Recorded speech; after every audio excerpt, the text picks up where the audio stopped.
Sejam bem-vindos ao canal Histórias de Terror. Não se esqueçam de se inscrever e deixar o seu like, que é muito importante para chegar a mais pessoas. Olhos vendados.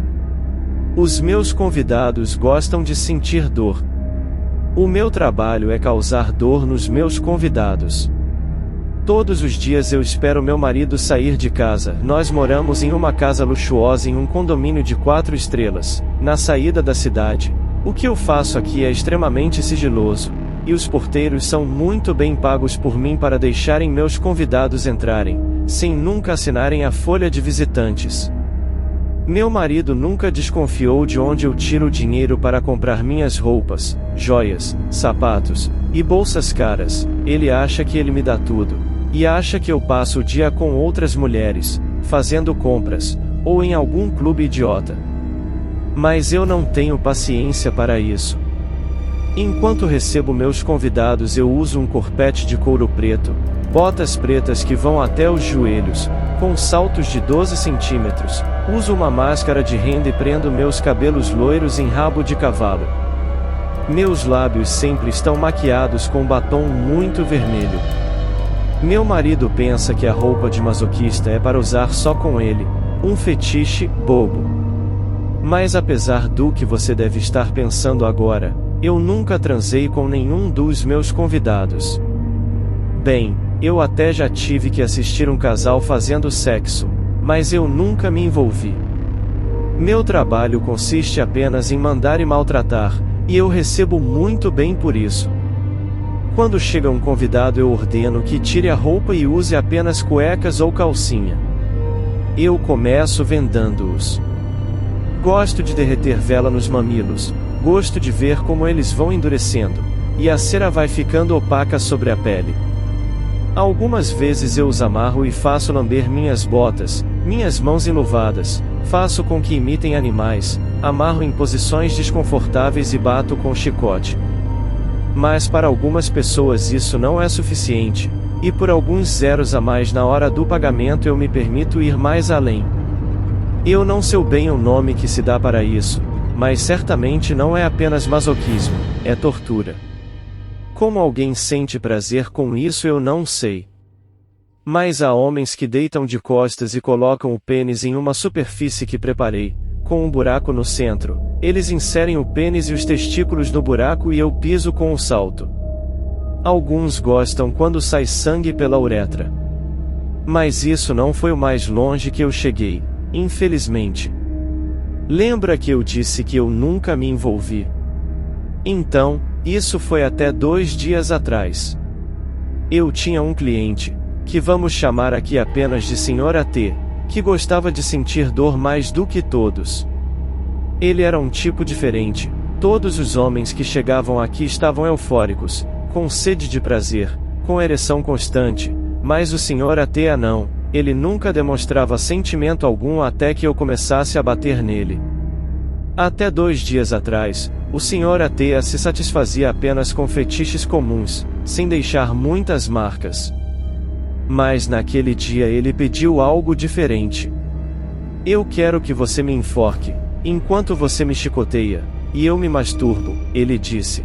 Começamos com algo que ele não tinha tentado antes, mas algo normal, comparado ao que outros pediam.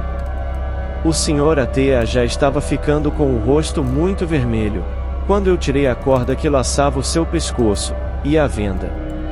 Ele tomou fôlego e falou: por que você parou? Eu não pedi. Naquele momento, eu disse a ele, que tínhamos somente mais 40 minutos, pois a sessão estava acabando. Grosseiramente ele balançou a cabeça, vendou a si próprio e pediu que eu continuasse. A sessão continuou, e eu descobri a verdadeira intenção do Sr. T. Ele queria se matar, e fez isso na minha casa. Quando o Sr. T parou de se masturbar e ficou pendurado pela corda, com os braços pendendo, eu entrei em desespero e só consegui pensar em cortar a maldita corda depois de alguns minutos. Ao retirar a venda, o homem estava com os olhos estufados para fora, com saliva pingando da boca com a língua enrolada, e o pescoço estava fino, marcado, cheio de hematomas, devido ao peso do homem exercido no laço. Eu fiquei parada, sem saber o que fazer. Quando meu marido chegou em casa, ele não notou nada, pois eu havia tirado o Sr. A.T., colocado no próprio carro, e abandonado o veículo em uma mata longe da nossa casa. Voltei a pé alguns minutos até encontrar área no celular e pedir um táxi. Voltei para a casa de roupão, cobrindo o corpete. Limpei tudo e deixei a casa brilhando para o meu marido. Agora, graças ao Sr. A.T., eu acrescentei mais um serviço à minha lista, e confesso que adoro matar esses homens e mulheres, de olhos vendados. Santa Adorata. Guillaume Apollinaire. Certa feita, visitei a igrejinha de Szézeny, na Hungria, e lá me mostraram um relicário muito venerado. Ele contém o corpo de Santa Adorata, disse-me o guia. Já se passaram quase 60 anos da descoberta do túmulo, perto de onde estamos. Não há dúvida de que a santa foi martirizada nos primórdios do cristianismo, quando da ocupação romana. Era a época da evangelização de Szézeny, realizada pelo diácono Marcelino, que assistira à crucificação de São Pedro. Com toda a probabilidade, Santa Adorata foi convertida pelo diácono e, após o martírio, os padres romanos sepultaram os seus despojos. Acredita-se que Adorata seja apenas a tradução latina de um nome pagão, pois não se crê que ela tenha recebido outro batismo que não o do sangue. Tal nome não suscita ideias cristãs, contudo, a boa conservação do corpo, que se achava intacto depois de tantos séculos sob a terra, mostrava, suficientemente, que era o de uma das eleitas de Deus. Em meio à multidão de virgens, ela cantava, no paraíso, a glória divina. E, por fim, há 10 anos, Roma canonizou a Santa Adorata. Distraidamente, ouvi aquelas explicações. Santa Adorata não despertou deveras o meu interesse. A minha atenção voltou-se, quando eu já estava a deixar a igreja, para um profundo suspiro, que se esvaecia ao meu lado. Quem o exalava era um velhinho, vestido elegantemente. Amparado numa bengala de cabo de coral, olhava fixamente para o relicário. Asterisco. Deixei a igreja e o velhinho saiu atrás de mim. Voltei-me para ver, novamente, aquela figura elegante e antiquada. Ele sorriu para mim. Eu o cumprimentei. O senhor acredita mesmo nas explicações que lhe foram dadas pelo sacristão? Ele finalmente me perguntou, em francês, onde os R's rolavam à maneira húngara. Meu Deus! Respondi. Não tenho qualquer opinião sobre essas questões devotas. Ele prosseguiu. O senhor está apenas de passagem e há muito tempo que eu desejo revelar, a alguém, a verdade de tudo isso. Disponho-me a revelá-la ao senhor, sob a condição de que não a conte a ninguém neste país. Despertada a minha curiosidade, prometi cumprir aquela condição. Na verdade, senhor, disse-me o velhinho, Santa Adorata era minha namorada. Asterisco. Dei um passo para trás, pensando que lidava com um louco. O meu espanto fê-lo sorrir, enquanto me dizia com voz ligeiramente trêmula. Não estou louco, senhor. Disse-lhe a verdade, e Santa Adorata era minha amada. O que eu disse a ela? Disse-lhe que, se ela quisesse, eu me casaria com ela. Eu tinha 19 anos quando a conheci. Hoje tenho mais de 80 anos e jamais amei outra mulher. Eu era filho de um rico escudeiro de Szézeny. Fazia medicina. E a árdua missão me exauriu a tal ponto que os médicos insistiram a que eu repousasse e mudasse de ares numa viagem. Eu fui à Itália. Foi em Pisa que conheci aquela a quem imediatamente entreguei a minha vida. Ela me seguiu até Roma, até Nápoles. Aquela foi uma viagem na qual o amor infundia beleza nos lugares visitados. Subimos a Gênova. Eu estava pensando em trazê-la para cá, para a Hungria. Tinha em mente apresentá-la aos meus pais e casar-me com ela. Mas, numa certa manhã, eu a encontrei morta, ao meu lado. Asterisco. Por um instante, o velho homem interrompeu a sua história. Quando a retomou, sua voz tremia ainda mais, e a tal ponto que eu mal a ouvia. Asterisco.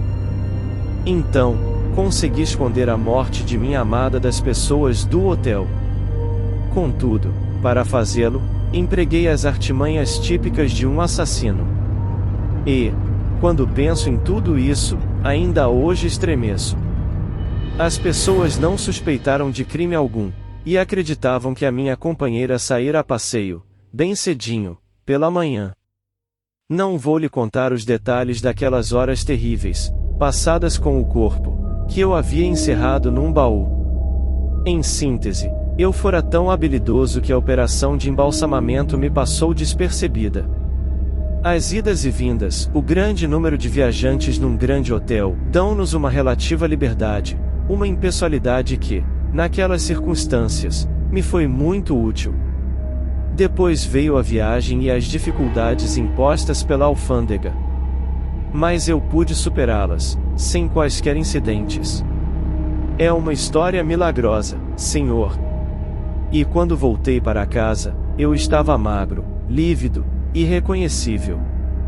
De passagem por Viena, eu comprará, num antiquário, um sarcófago de pedra, originário sabe Deus de qual famosa coleção.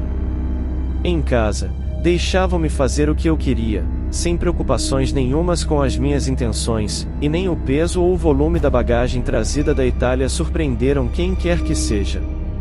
Eu mesmo gravei a inscrição Adorata e uma cruz no sarcófago. Nele, eu mergulhei, envolto em bandagens, o corpo da minha adorada.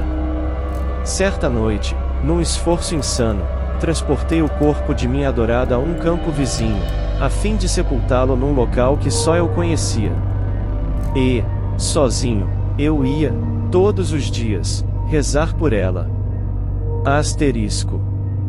Passou-se um ano. Certa feita, tive que partir para Budapeste. E qual não foi o meu desespero quando voltei? Depois de 2 anos, retornei e vi que uma fábrica havia sido construída no local onde eu havia enterrado aquele tesouro. O tesouro que eu amava mais que a minha própria vida. Quase enlouquecido, pensava em me matar.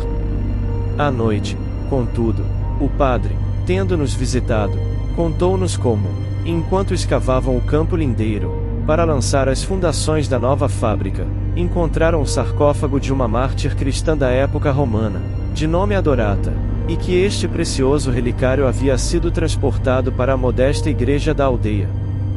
A princípio, eu estive a ponto de revelar ao padre aquele erro. Todavia, mudei de ideia, pois considerei que, na igreja, eu teria, sempre que quisesse, à vista, o meu tesouro. O meu amor me dizia que a adorada não era indigna das devotas honras que lhe eram prestadas. E, ainda hoje, considero-a digna da veneração, pela sua imensa beleza, pela sua graça única e pelo profundo amor que, talvez, a tenha conduzido à morte. Além disso, ela era bondosa, gentil e piedosa, e, se não tivesse morrido, eu a teria desposado. Deixei os acontecimentos seguirem seu curso e meu amor se transformou em devoção. Aquela a quem tanto amei foi declarada venerável. Depois, foi beatificada e, 50 anos depois da descoberta do seu corpo, foi canonizada. Fui a Roma assistir à cerimônia. Foi o espetáculo mais belo a que já pude assistir. Através desta canonização, meu amor penetrou o céu. Fui feliz como um anjo no paraíso e logo voltei para cá, cheio da felicidade mais sublime e estranha do mundo, para rezar diante do altar de Santa Adorata. Com os olhos marejados, o velhinho elegantemente vestido afastou-se, batendo no chão com a bengala de cabo de coral, e repetindo: Santa Adorata! Santa Adorata!